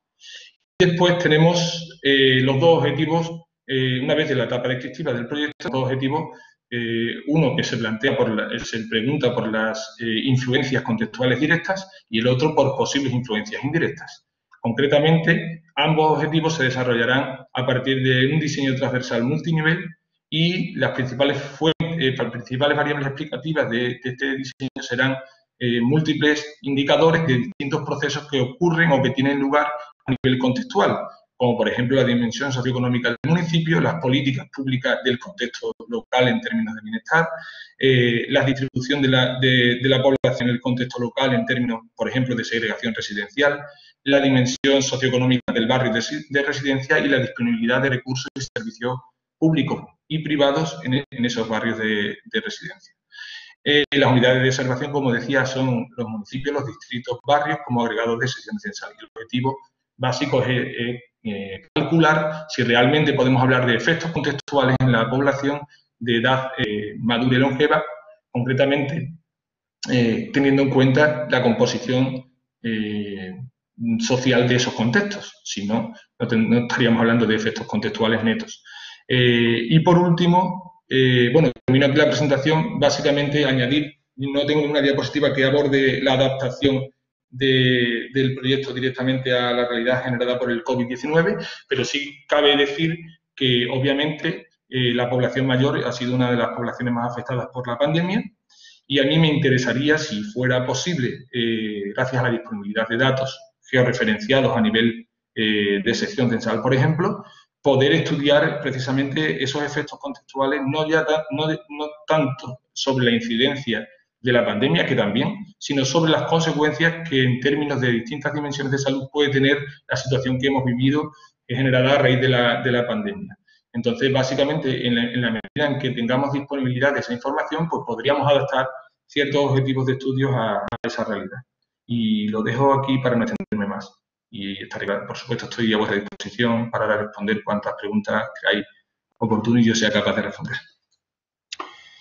Pues muchísimas gracias de verdad, Ángel, por tu presentación, por el proyecto. Obviamente, en un contexto de crisis sanitaria, nunca más oportuna una investigación sobre estos aspectos, que sin duda nos ayudarán a profundizar mucho mejor sobre los efectos que está teniendo en nuestra sociedad desde el ámbito de la salud pública una pandemia como esta. Y estamos ávidos porque, como todos los demás, que podáis empezar ya a trabajar en este tema. Muchas gracias. Y ya por último, y para concluir, le paso la palabra a Isabela Zink, profesora de Psicología Evolutiva y de la Educación de la Universidad de Córdoba, a la cual le agradezco la paciencia porque llevamos ya más de una hora y media. Concretamente, los asistentes permanecen muy fieles y muy interesados a todo lo que aquí se está diciendo, a lo cual le agradezco también su paciencia. Isabela, por favor, cuando quiera. Gracias. Muy bien, muchísimas gracias, Tristán. En primer lugar, me gustaría agradecer al Centro de Estudios Andaluces haber elegido nuestro proyecto en esta convocatoria tan competitiva, haber reconocido su importancia, haberlo financiado. Y la confianza también depositada en el equipo en ese sentido. A continuación, voy a presentar algunas cuestiones sobre el proyecto. Voy a hacer como una presentación general, dar una visión general corta, pues solo tenemos 5 minutitos. Bien, el proyecto se centra en los factores de riesgo y de protección contra el ciberodio en la escuela secundaria andaluza. Y se trata de un estudio longitudinal. En este proyecto, pues yo, Isabel Aziz, soy la IP, pero el proyecto cuenta con un equipo multidisciplinar e internacional, altamente internacional. Entonces contamos con David Farrington de la Universidad de Cambridge, Vicente Llorent de la Universidad de Córdoba, Inmaculada Marín López de la Universidad de Córdoba, Atte Oksanen de la Universidad de Tampere, Finlandia, Eva Romera y Elena Nasaescu, también de la Universidad de Córdoba. Y bueno, en este equipo, con todas las ganas e ilusión, vamos a ir realizando este proyecto en el que ya estamos trabajando desde hace unos meses. Con respecto a los antecedentes del proyecto, cabe resaltar que el ciberespacio se ha convertido en un contexto muy importante para los jóvenes, las jóvenes andaluzas. Es un contexto en el que, bueno, hay diferentes oportunidades, puesto que, bueno, incluso con la pandemia, con el confinamiento, se ha visto aún más, ¿no? Esas oportunidades para relacionarnos, para aprender, para la educación, para poder mantener contacto con los demás, incluso en tiempos en los que no podemos hacerlo físicamente. Por tanto, es un contexto maravilloso, pero a su vez tiene sus riesgos. Y bueno, nosotros en el equipo y también en diversos equipos nacionales e internacionales llevamos ya un tiempo estudiando esos riesgos. Ahora bien, en ese sentido, pues hay algunos que se han estudiado más, como puede ser, por ejemplo, el ciberbullying, pero a su vez hay algunos que no se han estudiado prácticamente y que son muy importantes, como es el ciberodio, que es el centro de nuestro proyecto. ¿Qué ocurre con el discurso de odio? Pues que es uno de los mayores riesgos para la democracia y la paz en las sociedades modernas, en las sociedades actuales. Ese discurso de odio ha existido desde hace muchos años, desde hace mucho tiempo, pues en situaciones cara a cara, y consiste principalmente en incitar al odio hacia ciertos grupos. Normalmente son grupos minoritarios, puede tener relación con etnia, cultura, por ejemplo, grupos religiosos, o por ejemplo, pues con género y un largo etcétera. Entonces, incitar al odio es altamente problemático porque eso se relaciona con un aumento de violencia, con la radicalización, que puede llegar a ser radicalización violenta, e incluso se relaciona pues con el terrorismo. Por tanto, es una de las prioridades más importantes de las sociedades actuales e incluso es una de las líneas prioritarias de diversas agencias de seguridad de diferentes países. Pero claro, ese discurso de odio que siempre ha existido en situaciones cara a cara, hoy en día se ha llevado a la red. Y en la red se ha convertido en quizás incluso más problemático porque puede llegar a muchísimas personas. Pueden crearse grupos de personas con ideas afines que no son a veces tan fáciles de encontrar en situaciones cara a cara, y en esos grupos en los que se incita al odio pues pueden aparecer esas ideas violentas, radicales, e incluso después se pueden trasladar a violencia en la calle. Por tanto, nosotros vamos a estudiar el ciberodio, el odio en la red, con este proyecto, y este proyecto pues va a ser pionero realmente a nivel mundial porque es cuestión que se ha estudiado muy poco y todavía no se ha hecho a través de una metodología longitudinal con un estudio de población grande como es la población andaluza, y además pues ya desde la escuela pues entendemos que primero hay que educar para que esto no ocurra y erradicar este tipo de problemática ya en la edad escolar. Con lo cual nuestro objetivo es descubrir pues, su prevalencia, describirla con todos sus detalles y entender cuáles son sus factores de riesgo y de protección. ¿Cómo podemos hacerlo? Pues a través de un estudio longitudinal prospectivo. En ese estudio vamos a hacer dos recogidas de datos. Primera recogida va a ser al principio del curso escolar. Esperemos que sea posible. En caso de que no sea posible, probablemente tendremos que trasladarla a la red, pero esperamos que sea posible en persona. Y la segunda recogida al final del curso escolar. Con ese diseño vamos a hacer posible diferenciar lo que son los factores de riesgo y de protección, por ejemplo, de las consecuencias o variables que simplemente están relacionadas con el ciberodio. Y además vamos a utilizar una muestra representativa de alumnado andaluz de la educación secundaria obligatoria. Por tanto, vamos a recoger datos en todas las provincias andaluzas. Vamos a seleccionar una muestra grande, probablemente pues, más de 20 escuelas, probablemente más de 2.000 sujetos que vamos a seguir durante varios meses. ¿Qué pretendemos descubrir? Pues pretendemos descubrir la prevalencia de la exposición, victimización y agresión de ciberodio. Es decir, describir sus porcentajes de personas que han sido expuestos. Además, ahí vamos a añadir algunas preguntas relacionadas con el confinamiento, con la COVID, porque queremos saber si esa exposición, victimización y agresión ha aumentado durante esta época. Entendemos y suponemos que sí.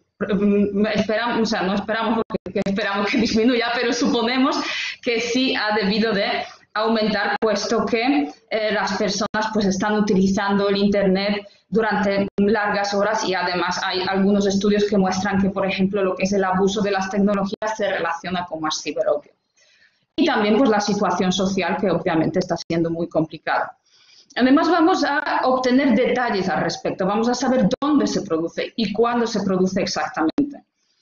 Y después vamos a descubrir sus factores longitudinales para empezar a involucrarse o continuar en esa producción del ciberodio. Entonces vamos a diferenciar a las personas que, por ejemplo, se han visto involucradas una única vez de las personas que continúan. O, por ejemplo, vamos a diferenciar los grupos de personas que han estado expuestas y no se han convertido en agresores y las que han estado expuestas y sí se han convertido en agresores. Queremos saber qué factores influyen en ello, porque eso va a ser fundamental para actuar sobre ellos, promover los factores de protección y disminuir los riesgos. Por tanto, esperamos que ese proyecto pionero, porque realmente, como he comentado, se ha estudiado muy poquito este tema y nunca desde una perspectiva longitudinal, con una muestra tan grande, incluso a nivel internacional, entendemos que va a tener un impacto importante. ¿Por qué? Porque nosotros, al final, bueno, cuando ya recojamos los datos, tengamos nuestras conclusiones, vamos a elaborar una estrategia y un plan de acción. Y esa estrategia, pues teniendo en cuenta el aumento del populismo, extremismo a nivel mundial, pues entendemos que ayudará a mejorar la inclusión y fomentar la paz y la democracia a través de la educación. Vamos a diseñar unas estrategias y unas acciones específicas para que pueda actuarse sobre esos factores de riesgo y de protección en la educación. Y con esto, pues termino. Muchísimas gracias por su atención y gracias por haber financiado este proyecto. Aquí dejo mi correo electrónico porque entiendo que bueno, tendremos muy poquito tiempo para las preguntas, pero si cualquier asistente querría hacernos alguna pregunta, pues por favor escribirnos, estamos siempre encantados de contestar. Muchas gracias. Muchísimas gracias, Isabela. La verdad es que es muy interesante. Esperemos, como tú decías, que la hipótesis inicial de vuestro proyecto no se verifique, ¿de acuerdo? Y que en vez de aumentar el odio haya disminuido en esta sesión de confinamiento. Pero bueno, como tú comentas, eso es necesario medirlo previamente en datos y ver cómo evoluciona. Y muy interesante, sobre todo, y muy ambiciosos los objetivos de buscar estrategias y planes de acción para promover y facilitar la paz y la democracia a través de la educación. Muchísimas gracias, estamos ávidos por conocer los resultados que se vayan derivando de vuestra investigación. Queda abierto el chat por si hay alguna cuestión, algo que quieran preguntar a los investigadores. Ruego, por favor, que si hay alguna, que por favor, aunque no hemos abusado del tiempo y no hemos dilatado más del tiempo de lo que esperábamos, pero si hay alguna, por favor, que hagan referencia al investigador o al proyecto en sí, a quien se la quieran hacer. Yo os pediría muy brevemente, si hay alguien que quiera comentar brevemente, qué retos metodológicos, aunque algunos ya lo habéis comentado, pero sobre todo, qué retos metodológicos os ha impuesto o se imponen con la situación de confinamiento o desconfinamiento que estamos ya viviendo de la pandemia del COVID-19. Y si os parece, os paso la palabra brevemente a cada uno de ellos, a cada uno de vosotros por el orden de intervención.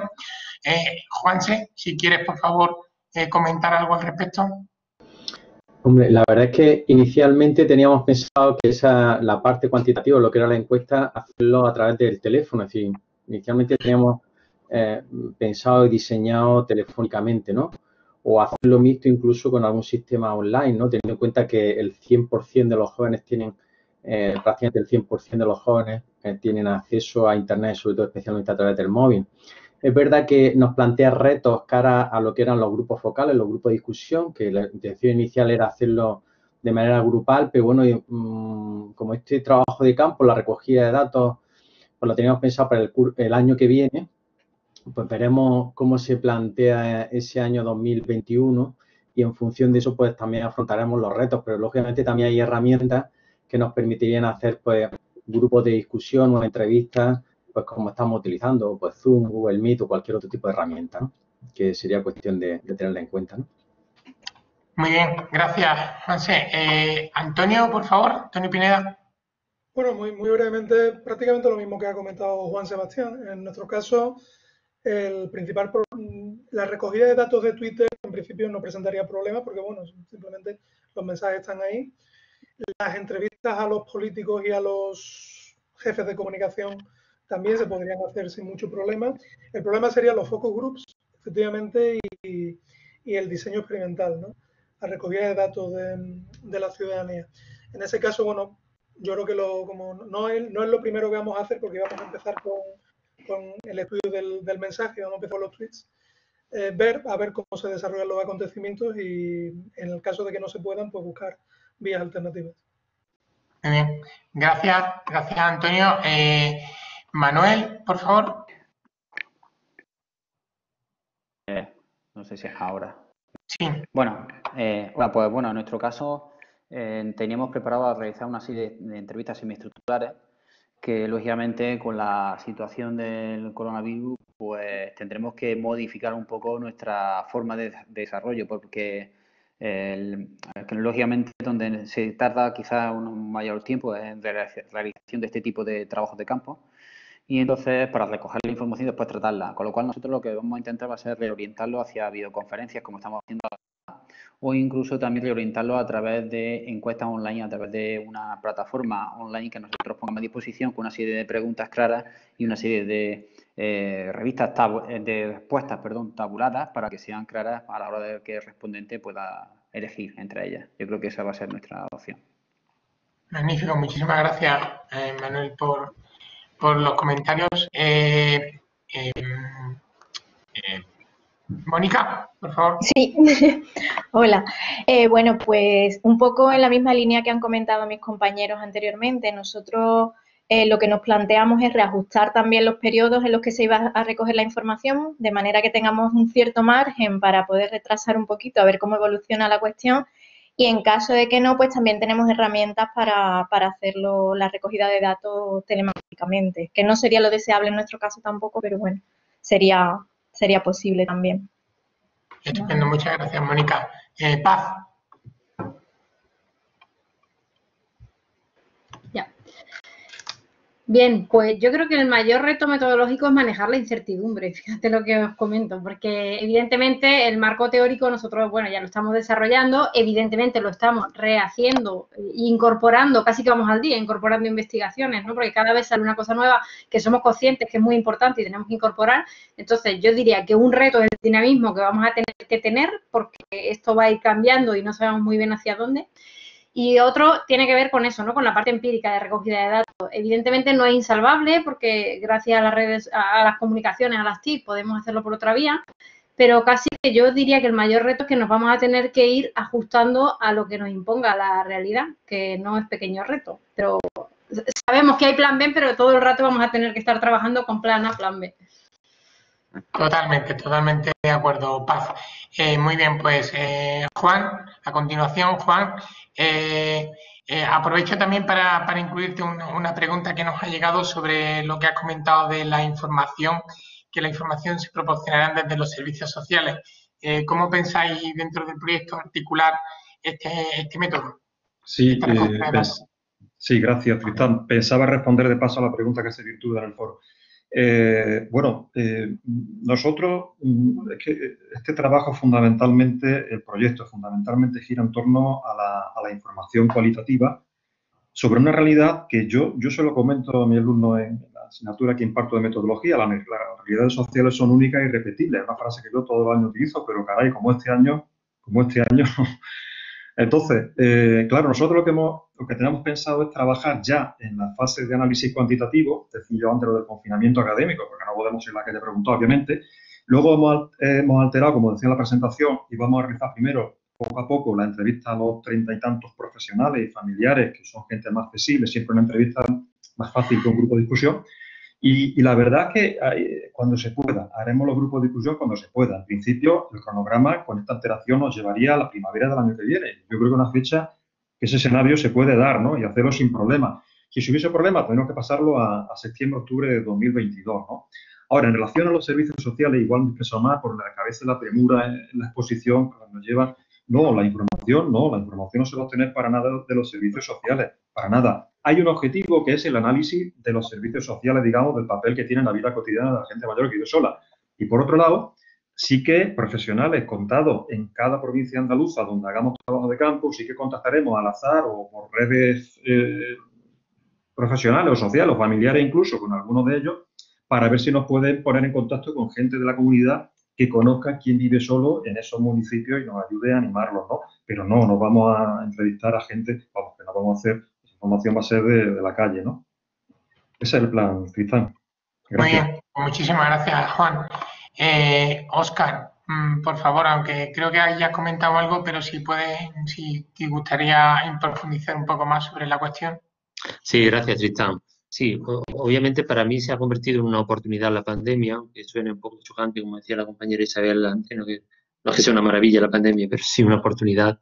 Y yo había planteado hacer al final de curso, final de mayo, de hecho, o sea, ahora, el post, pero claro, obviamente al empezar la pandemia, pues obviamente lo he prorrogado hasta el comienzo de septiembre, con lo cual la pequeña desventaja es que habrán pasado de curso, pero teniendo en cuenta que los 2 últimos meses no se puede decir que hayan tenido un proceso de enseñanza-aprendizaje típico, puede ser una ventaja, porque además estos shocks pueden ser traumáticos, dependiendo de la edad y del niño o la niña, y el periodo que va a pasar hasta septiembre podrá estabilizar psicológicamente a los alumnos y a las alumnas y, por tanto, convertirse en una medición mucho más robusta.